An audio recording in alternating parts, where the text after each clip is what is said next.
4 बचपन के यार थे, राहुल, गीता, शिव और मोनिका।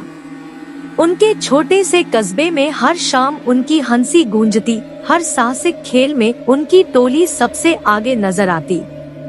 एक दिन किसी बूढ़े ने उन्हें मना किया, राजपूत किले के खंडहर से दूर रहो, वहाँ आधी रात को शैतान घूमते हैं।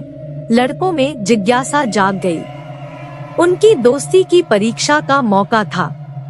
उस आधी रात को मॉनसून की गर्जना के बीच चारों खंडहर में पहुँचे। किले के अंधेरे दरवाजे को धक्का देकर घुसे। हवा ठंडी और सिसकती हुई थी, हर कोने से अजीब आवाजें आती थी।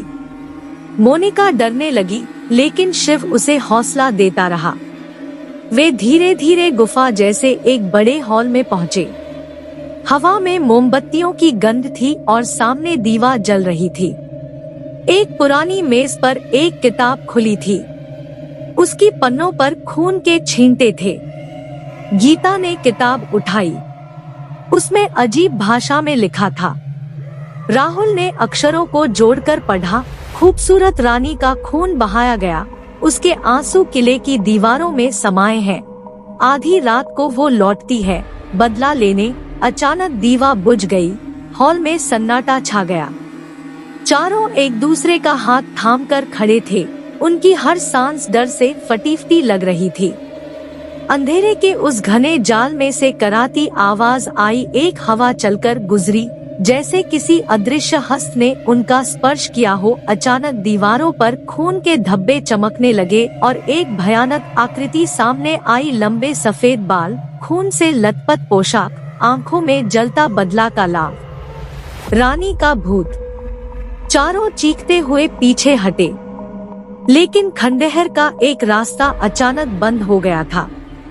वे दहशत में भटकने लगे। भूत उनकी ओर बढ़ता हुआ आया। उसकी कराहती हवा में घुल गई।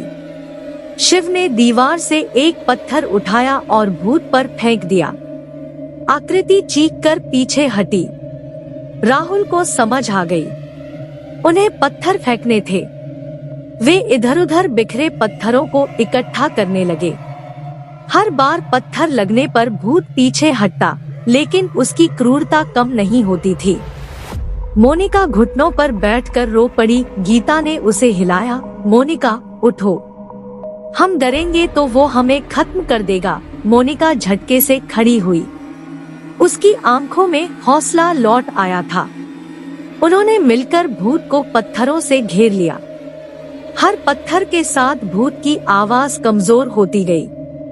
आखिर में वो एक तीखी चीख के साथ हवा में घुल गया। दीवारों के खून के धब्बे फीके पड़ गए और हॉल धीरे धीरे रोशन होने लगा। सुबह की पहली किरणें खंडहर में पहुंची। 4 दोस्त घायल, डरे हुए लेकिन जिंदा थे। उनकी रात भर की लड़ाई ने उनकी दोस्ती को और मजबूत बना दिया था। उन्होंने राजपूत किले के खंडहर में फिर कभी कदम नहीं रखा, लेकिन वो रात उनके दिलों में हमेशा जिंदा रहेगी। उस रात जब उन्होंने अपने डर से लड़कर दोस्ती की जीत हासिल की थी।